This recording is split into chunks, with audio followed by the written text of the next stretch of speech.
Here, and recently I was asked by someone who's on my YouTube channel if I could post a video about love magic and how to counteract a love spell being put on you.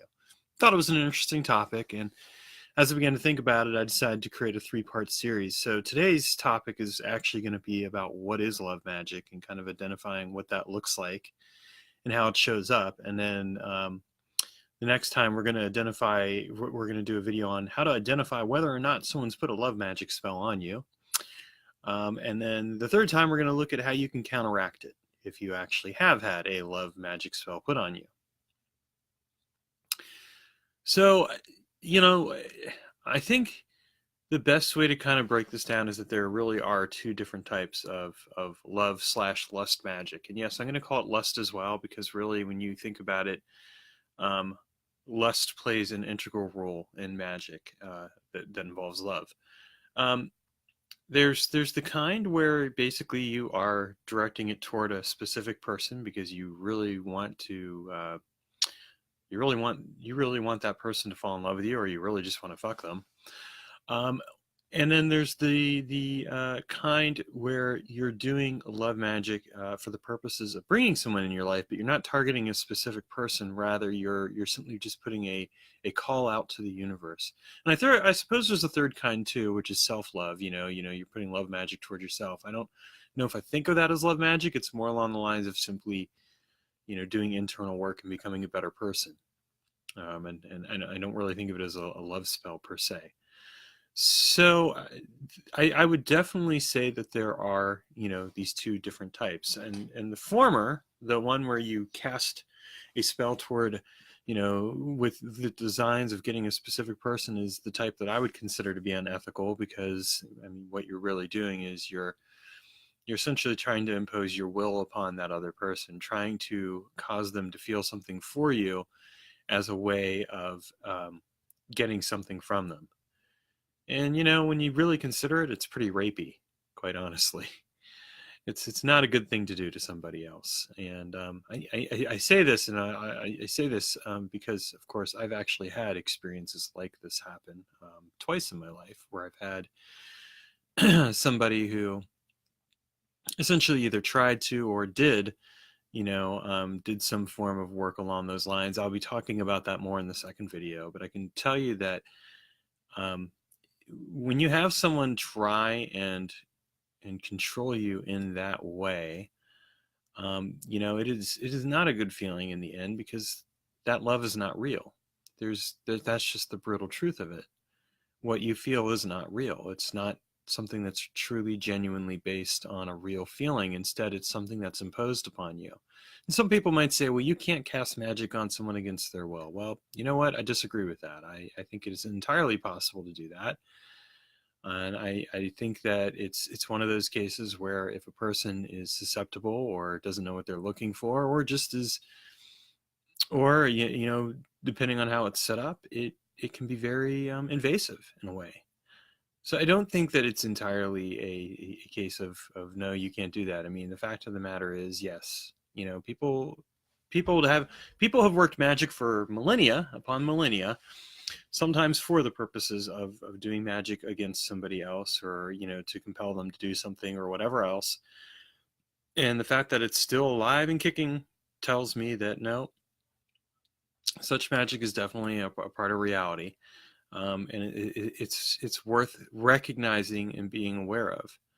We're not going to get into some of the more sinister aspects of that kind of magic, but in this case, even like with love magic, which is seemingly benign, when you're doing magic with the purpose of trying to get a specific person to fall in love with you, or to lust after you, or whatever else, you're really working against their will. And a good example of this is, if you've ever seen the movie The Craft. If you haven't, yes, it's a 1990s film. You should still totally see it. There's this one point where the one character in the movie essentially goes and she casts the magic on the jock and makes the jock fall in love with her. Well, he becomes super obsessed with her. He can't stop thinking about her. He wants to be with her. And at first it's great for her and she likes it. And then she starts to realize, well, she doesn't really like it. That's not really him. That what she's done is force this person to feel something for her.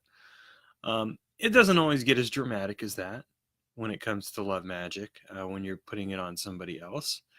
But the fact of the matter is, when you are actively going out there and doing something against the will of a person, and you're doing it in order to get something from them, you really have to question at the end of the day whether or not it's even real.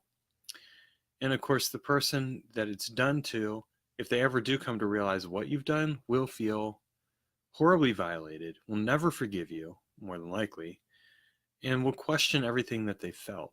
And so you have to ask yourself if that's really worth it. I personally don't think it is, because the fact of the matter is, I would rather know that somebody loves me as opposed to compelling them to love me. Which brings us to the second type of love magic, because yes, there are multiple types. So you might say, well, Taylor, you're saying the second type of love magic is where you put a love working out there so that somebody can come into your life. Isn't that the same? And I disagree with that. And here's why. Because when I'm doing and I've actually done this before, I've done love magic workings to bring prospective partners in my life. However, I've never specifically targeted a person. What I've done is I've focused on certain key traits that I would like to see in a person, as well as key traits I would not like in a person, so that I can identify what I don't want and make sure I don't get that, and at the same time identify what I do want and put it out there. But I've also left it wide open that whoever's meant to come into my life will come into my life at the right time and right place, and that they'll do it of their own free will. It's really just designed to, quote unquote, attract that person and then let things happen as they will. So I don't see it as a case of, well, I'm going out there and forcing that person to feel something, because that's not what it's designed to do in that particular case. It's simply designed to help to help a person cross paths with me, and then at that point it's up to me to do the hard work of wooing that person. Not that I'm doing that anymore. I'm happily married.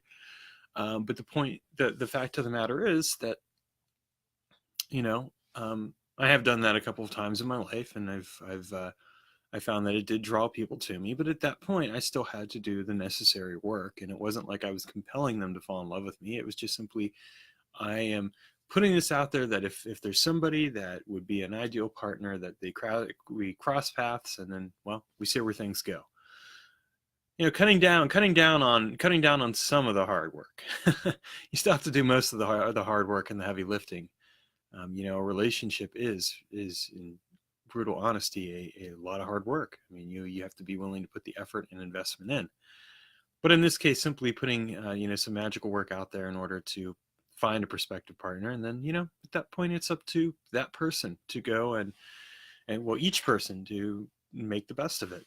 And does that always happen? Not necessarily. Just because you've done a love magic working for the purposes of drawing someone to your life that would be a good partner for you, doesn't necessarily mean things will take off. I mean, in the end, it's up to the two of you if you've done it right. But again, this isn't compelling someone to fall in love with you. This is simply lining circumstances up so that they happen to cross your path, and then at that point, well, it's up to you to do the necessary work. And so that kind of magic I don't have a problem with. I don't see it as being invasive. It's not forcing something to happen. It's just setting up the possibilities, and then at that point it's up to each person to do whatever they're going to do. So, with that kind of love magic, I think it can be a perfectly acceptable way to at least, try and meet somebody. And yes, of course, there's lots of other things, online dating and all this other stuff. But hey, I've always been of the mind that, why put more work into finding somebody than you have to?